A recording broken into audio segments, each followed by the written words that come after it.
1 फरवरी 2026 रविवार माघी पूर्णिमा पर अन्न खाना या ना खाना, स्नान दान चाहे ना भी करना, पर इस महापुण्य काल में गौ माता को चुपचाप खिला देना दो की चमत्कारी चीज। फिर देखना तुम्हारा भाग्य कैसे यू टर्न लेता है। क्योंकि आपने सुना होगा, लाख पापी होने के बाद भी मरने से पहले या पुण्य काल में गाय को दान किया जाता है ताकि उसे पुण्य फल की प्राप्ति हो, उसका भाग्य बदल जाए। और माघी पूर्णिमा के दिन अगर कोई भी मनुष्य यह गाय से जुड़ा हुआ कार्य कर लेता है तो उसे सीधे वैकुंठ की प्राप्ति होती है, क्योंकि यह माघी पूर्णिमा के दिन किया गया कोई भी कार्य 100 गुना नहीं बल्कि अनंत गुना फल देने की क्षमता रखता है। अगर जीवन में सफलता चाहिए, अगर धन चाहिए, अगर बार बार प्रयास करने के बाद भी भाग्य साथ नहीं दे रहा है और मेहनत का फल हाथ से फिसल जाता है, तो माघ मास की इस माघी पूर्णिमा के शुभ अवसर पर शुभ और दुर्लभ अवसर को कभी भी हल्के में मत लेना, क्योंकि यही वह तिथि है जब छोटा सा कर्म भी बड़े परिवर्तन की शुरुआत बन जाता है। शास्त्रों में कहा गया है कि यह पूर्णिमा ब्रह्म हत्या जैसे पापों और हर प्रकार के कष्टों से भी मुक्ति दिलाती है। और इसी दिन गौ माता को श्रद्धा से खिला दी गई दो की वस्तु जीवन की जमी हुई गरीबी को जड़ से हिला देती है और धन स्वयं मनुष्य के पीछे पीछे चलने लगता है। प्राचीन कथाओं में बताया जाता है कि एक समय एक नगर में एक ऐसा व्यक्ति रहता था जिसके पास ना तो बड़ा व्यापार था, ना ही कोई पैतृक धन। वह रोज मेहनत करता था लेकिन शाम तक खाली हाथ रहता था। घर में चिंता थी, मन में डर था और भविष्य को लेकर निराशा बनी रहती थी। एक वर्ष माघ मास की माघी पूर्णिमा के दिन वह व्यक्ति अत्यंत व्याकुल मन से गांव के बाहर गौशाला के पास बैठ गया। वहीं उसे एक वृद्ध महात्मा मिले जिन्होंने उससे कहा कि यह तिथि केवल स्नान और पूजा तक सीमित नहीं है, बल्कि यह सेवा और भाव के माध्यम से सोए हुए भाग्य को जगाने का अवसर है, क्योंकि इस दिन श्री हरि विष्णु और माता लक्ष्मी स्वयं धरती पर विचरण करते हैं और यह देखते हैं कि कौन मनुष्य अहंकार छोड़कर सेवा के भाव से झुकता है। शास्त्रों में स्पष्ट कहा गया है कि माघी पूर्णिमा का अर्थ है सीधी और विजय दिलाने वाली पूर्णिमा। जिसके पास अधिक देने को कुछ ना भी हो, यदि वह इस दिन मौन भाव से गौ माता को थोड़ी सी वस्तु भी अर्पित कर दे तो उसका जीवन धीरे धीरे नई दिशा पकड़ लेता है। उस व्यक्ति ने यह बात हृदय में उतार ली। अगले दिन ब्रह्म मुहूर्त में उठकर स्नान किया, मन ही मन भगवान विष्णु और माता लक्ष्मी का स्मरण किया और बिना किसी को बताए, बिना किसी को दिखावे के पूरी श्रद्धा से गौ माता को थोड़ा सा चारा और गुड़ अर्पित कर दिया। कथा कहती है कि उस दिन से उसके जीवन में परिवर्तन की सूक्ष्म प्रक्रिया शुरू हो गई। पहले उसके मन का भय कम हुआ, फिर सोच में स्पष्टता आई, उसके बाद काम में स्थिरता आने लगी और कुछ ही महीनों में वही व्यक्ति अपने परिवार के लिए सम्मानजनक जीवन जीने लगा। शास्त्रों में कहा गया है कि माघी पूर्णिमा का प्रभाव ही ऐसा है कि इस दिन किया गया सेवा कर्म मनुष्य को हर क्षेत्र में विजय दिलाता है और गौ माता इसलिए इस तिथि का केंद्र मानी गई हैं, क्योंकि उनमें 33 कोटि देवताओं का वास बताया गया है। इसी कारण इस दिन भगवान विष्णु का प्रभाव भी विशेष रहता है और अहंकार त्याग कर की गई सेवा से वर्षों से अटकी हुई परिस्थितियां भी गति पकड़ने लगती है और जो लंबे समय से नहीं हुआ 1 महीने के भीतर होने लगता है। सनातन परंपरा यह भी बताती है कि जिस घर में गौ माता की कृपा स्थायी हो जाती है वहाँ धन केवल आता ही नहीं बल्कि टिकता भी है, क्योंकि गौ सेवा केवल धार्मिक कार्य नहीं बल्कि जीवन को संतुलन, स्थिरता और सकारात्मक दिशा देने वाली दिव्य शक्ति है। कथा आगे यह भी कहती है कि उस व्यक्ति ने माघी पूर्णिमा के बाद भी गौ माता के प्रति सेवा भाव नहीं छोड़ा और यही कारण था कि उसके जीवन में आने वाली बाधाएं धीरे धीरे शांत होती चली गईं। शास्त्रों में स्पष्ट संकेत मिलता है कि माघी पूर्णिमा के दिन भगवान विष्णु और माता लक्ष्मी की पूजा के पश्चात उसी पवित्र भाव से श्रद्धा से तैयार किया गया अन्न, फल या चारा गौ माता को अर्पित करने से जीवन में छिपे हुए पितृ दोष, ग्रह बाधाएं और अदृश्य नकारात्मक प्रभाव स्वतः शांत होने लगते हैं। यह भी माना जाता है कि जो व्यक्ति इस दिन गौ माता की परिक्रमा करता है और उनके चरणों का स्मरण करता है, उसके जीवन में चल रहा कठिन समय धीरे धीरे समाप्त होने लगता है और नए अवसर बिना बुलाए जीवन में प्रवेश करने लगते हैं। शास्त्र यह भी कहते हैं कि गौ माता के कुबड़ में गुरु तत्व का वास होता है और इसी कारण गौ सेवा से व्यक्ति के निर्णय सही होने लगते हैं, भ्रम दूर होता है और मेहनत सही दिशा में फल देने लगती है। जो लोग वर्षों तक प्रयास करने के बाद भी परिणाम नहीं देख पाते, उनके लिए 1 फरवरी की यह माघी पूर्णिमा भाग्य को जागृत करने वाली चाबी बन जाती है। यही कारण है कि हमारे पूर्वजों ने गौ सेवा को सभी दानों से श्रेष्ठ बताया और पूर्णिमा को उस सेवा का सबसे शक्तिशाली और फलदायी दिन माना, क्योंकि जब मनुष्य सच्चे भाव से झुकता है तब लक्ष्मी स्वयं उसके जीवन में अस्थायित्व लेकर प्रवेश करती हैं और फिर अभाव केवल एक बीती हुई स्मृति बनकर रह जाता है। माघी पूर्णिमा का महत्व चलिए जानते हैं आपको कथा के माध्यम से, जिसे सुनकर ही समझ में आ जाएगा कि यह तिथि कितनी महत्वपूर्ण होती है। अगर कोई भी छोटा सा उपाय किया जाए तो मनुष्य का दुर्भाग्य कैसे सौभाग्य में बदल जाता है। प्राचीन समय की बात है जब इंद्र की सभा में माल्यवान और पुष्पपति नाम के गंधर्व और अप्सरा अपने कर्मों के कारण श्राप पाकर कष्ट भोग रहे थे। उनका जीवन अत्यंत कष्टकारी हो गया था। वे हिमालय की कंदराओं में दुख भोग रहे थे। न उन्हें भोजन मिलता था, ना ही पानी। वे सोचते थे कि उन्होंने ऐसा कौन सा पाप किया कि यह दुर्गति हुई। लेकिन माघ मास की पूर्णिमा आई। उस दिन संयोगवश उन्होंने श्रद्धा भाव से भगवान का ध्यान किया और अनजाने में ही उनका उपवास हो गया। उस दिन उन्होंने ना तो पाप किया, ना ही किसी जीव की हत्या की। ठंड के कारण वे रात भर जागते रहे और भगवान विष्णु का स्मरण करते रहे। अनजाने में ही सही उनका माघी पूर्णिमा का पुण्य फल पूर्ण हो गया। और देखिए चमत्कार, अगले ही दिन प्रातःकाल होते ही प्रभु नारायण की कृपा से उनका सारा कष्ट दूर हो गया और उन्हें पुनः दिव्य शरीर की प्राप्ति हुई। वे सीधे वैकुंठ लोक को गमन कर गए। जब अनजाने में किए गए कर्म का इतना फल है तो सोचिए, मनुष्य 1 फरवरी को जानकर विधि विधान से गौ सेवा और श्री हरि का पूजन करेगा तो उसका भाग्य कैसे नहीं बदलेगा। साधु संतों का कहना है कि माघ पूर्णिमा वह तिथि है जो घोर से घोर पापों को भी जलाकर राख कर देती है। यही बात शास्त्र में बार बार समझाई गई है। यदि जीवन की गाड़ी कीचड़ में फंसी हुई है तो माघी पूर्णिमा उसे बाहर निकालने का सामर्थ्य रखती है। इस दिन यदि केवल स्नान दान ही नहीं बल्कि गौ माता की सेवा कर ली जाए और विशेष रूप से तिल और गुड़ खिलाया जाए तो मनुष्य के कई जन्मों का दुर्भाग्य पिघलने लगता है। तिल पाप नाशक है और गौ माता करुणा का स्वरूप। जब दोनों माघी पूर्णिमा के दिन मिलते हैं तब स्वयं नारायण की कृपा प्रकट होती है। यह बात हर उस व्यक्ति को हृदय में उतार लेनी चाहिए जो जीवन में संघर्ष कर रहा है। घर लौटकर आप देखें कि आपके पास गौ माता को देने के लिए क्या है। थोड़े से फल, थोड़ा सा गुड़ या हरा चारा ही क्यों ना हो, उसे बड़े प्रेम से ले। मन में कोई मांग नहीं रखें और गौशाला की ओर चल पड़े। वहाँ एक गौ माता शांत भाव से खड़ी हो तो अपने हाथों से वह वस्तु उसे खिलाएं और मन ही मन कहे कि हे माँ, मैं नहीं जानता मेरा भाग्य कब बदलेगा, लेकिन आज मैं तुम्हारी सेवा बिना किसी स्वार्थ के कर रहा हूँ या कर रही हूँ। कहते हैं कि माघी पूर्णिमा के दिन गौ माता के मुख से निकला तृप्ति का भाव सीधे वैकुंठ तक पहुँचाता है। उस क्षण आपको ऐसा लगेगा जैसे मन का बोझ कुछ हल्का हो गया। हालांकि बाहर से तुरंत कुछ भी बदला हुआ नहीं दिखेगा, लेकिन आध्यात्मिक जगत में प्रक्रिया शुरू हो चुकी होगी। जैसे उस माल्यवान और पुष्पवती का जीवन एक रात के पुण्य से बदल गया, वैसे ही आपका जीवन भी इस छोटे से उपाय से बदल सकता है। प्रभु ने स्वयं कहा है कि जो माघ मास की पूर्णिमा पर मेरी शरण में आता है और गौ ब्राह्मण की सेवा करता है उसे मैं अपने हृदय में धारण करता हूँ। दिल से कष्ट कटते हैं, पितृ दोष शांत होते हैं और गौ माता की सेवा से दरिद्रता का नाश होता है। तुम्हारे जीवन में परिवर्तन तुरंत नहीं लेकिन अस्थायी रूप से होगा। समय के साथ आपके जीवन में परिवर्तन होने लगेगा। जिस व्यापार में आप लगातार घाटा झेल रहे थे उसमें धीरे धीरे लाभ आने लगेगा। पुराने रुके हुए पैसे वापस मिलने लगेंगे। घर का वातावरण शांत होने लगेगा और आपसी कलह कम होने लगेगी। सबसे बड़ा परिवर्तन यह होगा कि आपके मन से भय समाप्त हो जाएगा। अब आप हर सुबह भगवान का स्मरण कृतज्ञता के भाव से करेंगे। यह समझ में आ जाएगा कि माघी पूर्णिमा के दिन गौ माता को खिलाया गया अन्न केवल पेट भरने का साधन नहीं बल्कि वह मनुष्य के भाग्य की दिशा बदलने वाला पुण्य कर्म है। शास्त्रों में कहा गया है कि माघी पूर्णिमा वह द्वार है जहाँ से असफलता लौटने लगती है और सफलता का प्रवेश होता है। जो व्यक्ति इस दिन गौ माता की सेवा करता है उसके जीवन में दरिद्रता अधिक समय तक नहीं टिक सकती। माघ मास में किया गया दान पुराने कर्मों की जटिल गांठ को खोल देता है और जीवन की राह को सरल बना देता है। यही कारण है कि हमारे आर्य मुनियों ने कहा है कि यदि जीवन में बार बार मेहनत के बाद भी सफलता ना मिले तो 1 फरवरी की इस पूर्णिमा को हल्के में ना ले।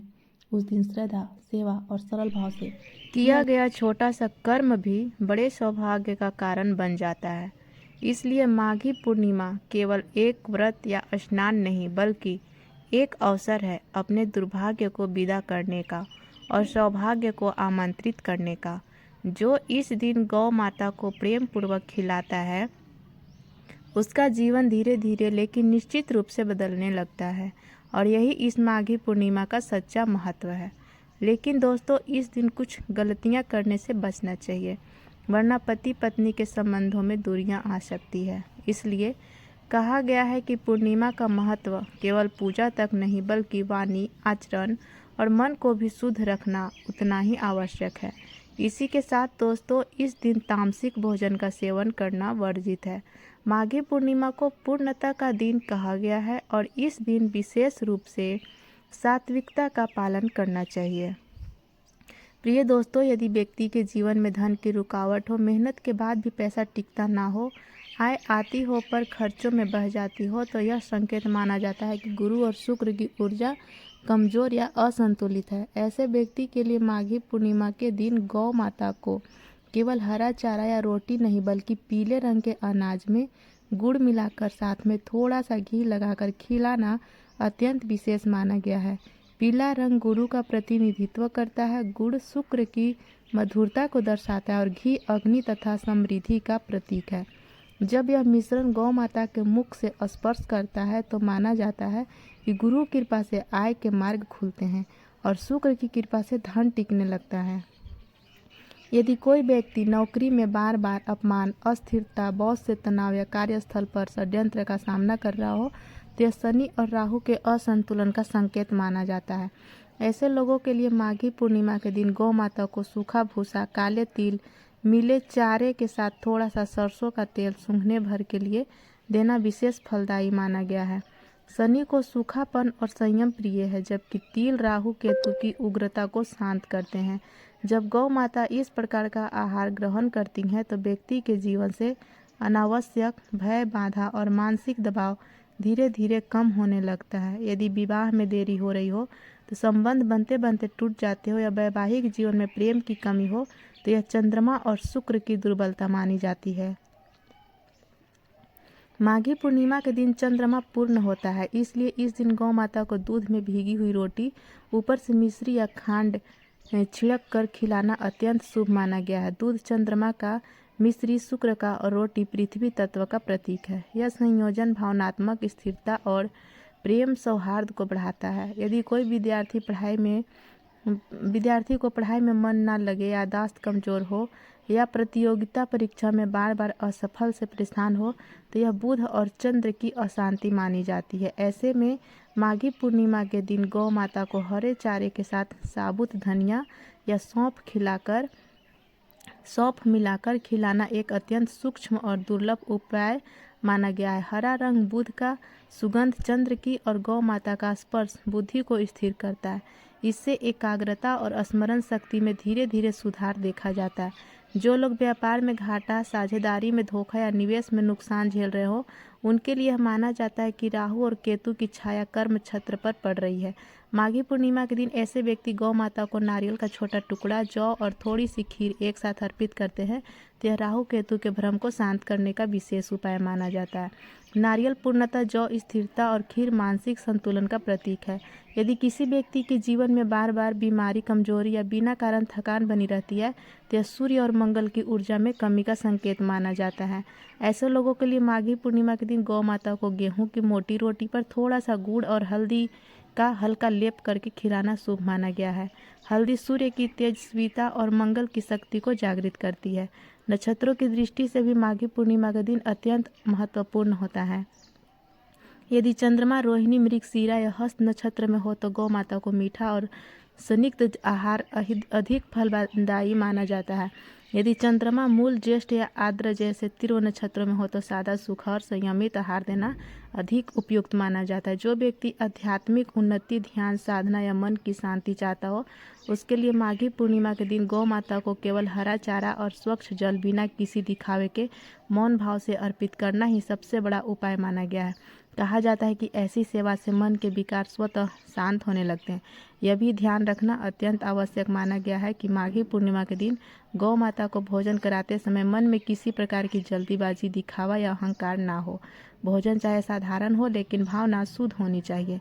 शास्त्रों में कहा गया है कि गौ माता पेट से नहीं भाव से तृप्त होती है। भक्तों, दोस्तों, हमारे ऋषियों ने बताया है कि पुण्य तिथियों के दिन पाप पुरुष अन्न में भी निवास करता है, इसलिए इस दिन शुद्ध और सात्विक भोजन ही करना चाहिए। यदि कोई व्यक्ति इस दिन भूल से भी तामसिक वस्तुओं का सेवन कर लेता है तो उसका पुण्य फल छीन हो जाता है। प्याज, लहसुन और मांसाहार तो इस दिन छूना भी वर्जित है। जो लोग इस नियम का पालन करते हैं उनके घर पर लक्ष्मी माता का वास होता है और उनके जीवन से दरिद्रता स्वतः समाप्त हो जाती है। चौथी बड़ी गलती है शयन करना, यानी दिन में सोना। पूर्णिमा का व्रत या नियम रखने वाले को दिन भर जागरण की स्थिति में रहकर भगवान का नाम जपना चाहिए। यदि कोई व्यक्ति इस दिन आलस्यवश या आदतवश दिन में सोता है तो उसके पुण्य कर्म नष्ट हो जाते हैं। पुराणों में यहाँ तक कहा गया है कि पुण्य तिथि के दिन सोने से व्यक्ति की आध्यात्मिक ऊर्जा छीन होती है, इसलिए इस दिन नींद से अधिक महत्व भजन, कीर्तन और प्रभु के स्मरण का है। यदि शरीर थका हुआ हो तो थोड़ी विश्राम ले सकते हैं, लेकिन दिन भर आलस्य और निद्रा में डूबे रहना भगवान विष्णु का अपमान माना जाता है। साथ ही साथ नकारात्मक सोच रखना और दूसरों की निंदा करना भी वर्जित है। शास्त्रों में कहा गया है कि माघी पूर्णिमा पर मन, वचन और कर्म तीनों से शुद्ध रहना चाहिए। यदि कोई व्यक्ति इस दिन ईर्ष्या, द्वेष, चुगली या निंदा करता है तो अपने पुण्य को स्वयं नष्ट कर देता है। इस दिन किसी की बुराई करना ऐसा है जैसे भगवान के मंदिर में अपवित्र वस्तु ले जाना। यदि मनुष्य इस दिन शुभ विचार रखें, दूसरों की मदद करें और प्रभु के नाम का स्मरण करें तो उनके सारे कष्ट दूर हो जाते हैं। विवाहित महिलाओं के लिए तो और भी आवश्यक है, क्योंकि यदि वे अपने घर परिवार की निंदा करेंगी तो गृह लक्ष्मी स्वयं उनसे रूठ सकती है। अगली गलती है दान और सेवा से विमुख रहना। यह दिन केवल उपवास का ही नहीं बल्कि परोपकार का भी होता है। यदि व्यक्ति इस दिन भूखे को भोजन नहीं कराता, साधु संतों की सेवा नहीं करता, गाय को चारा नहीं डालता और जरूरतमंद की मदद नहीं करता तो उसका पुण्य अधूरा रह जाता है। भविष्य पुराण और पद्म पुराण में लिखा है कि माघ मास की पूर्णिमा पर किया गया दान 1000 गुना फल देता है। खासकर तिल, वस्त्र और गौ सेवा को इस दिन अत्यंत शुभ माना गया है। इसलिए यदि आपके पास सामर्थ्य है तो किसी गरीब को भोजन कराएं, गाय को गुड़ या हरा चारा खिलाएं और ब्राह्मण को दक्षिणा दें। यही असली माघी पूर्णिमा का सार है। कहना पड़ेगा, इस दिन गंगा, यमुना, सिंधु, कावेरी जैसी पवित्र नदी या घर के पानी में गंगा जल मिलाकर स्नान करना अत्यंत ही पुण्यकारी होता है।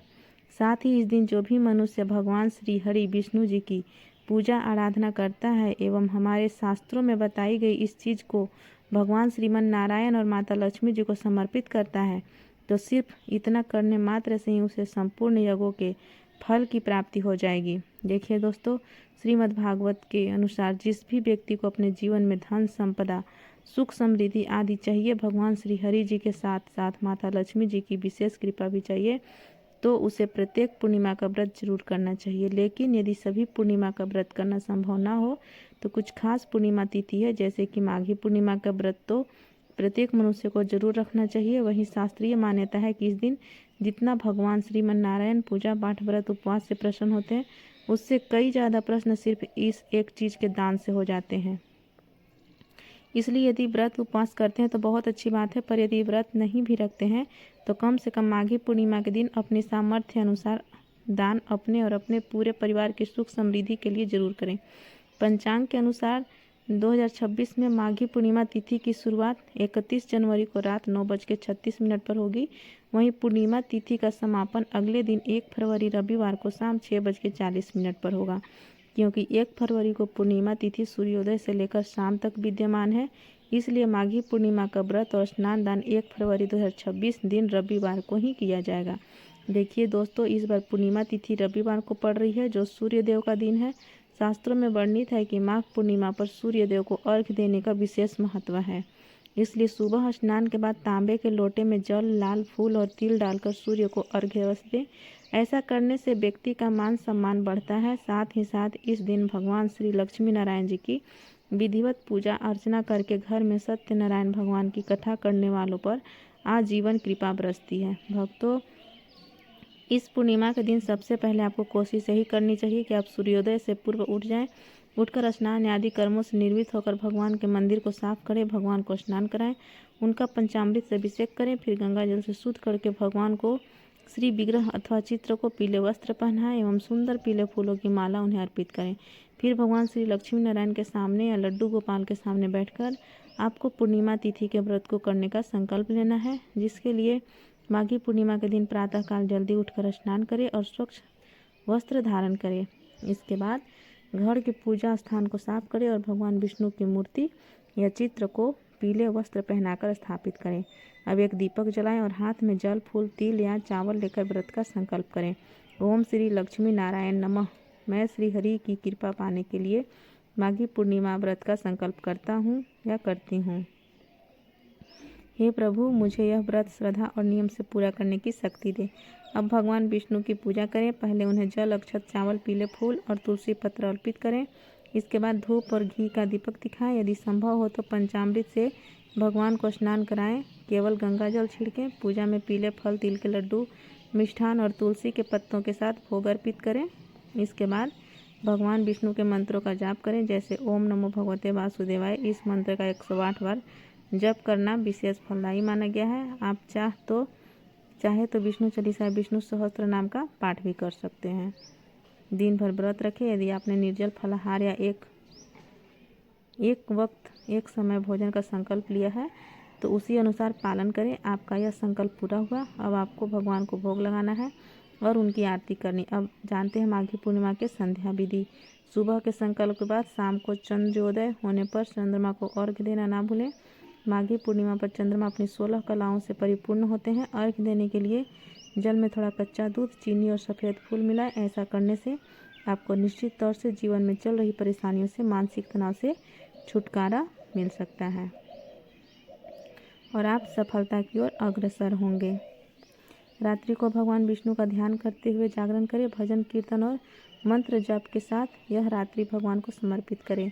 अगले दिन यानी प्रतिपदा को प्रातः स्नान करें, तुलसी जल चढ़ाएं और भगवान को भोग अर्पित करें। फिर किसी ब्राह्मण या जरूरतमंद को भोजन और यथाशक्ति तिल, वस्त्र या अन्न का दान दें। इसके बाद स्वयं पालन करें, अर्थात व्रत समाप्त पर हल्का सात्विक भोजन ग्रहण करें, क्योंकि माघ मास समाप्त हो रहा है। इसलिए इस अंतिम दिन भगवान श्री हरि विष्णु को एक दीपक दान अवश्य करें।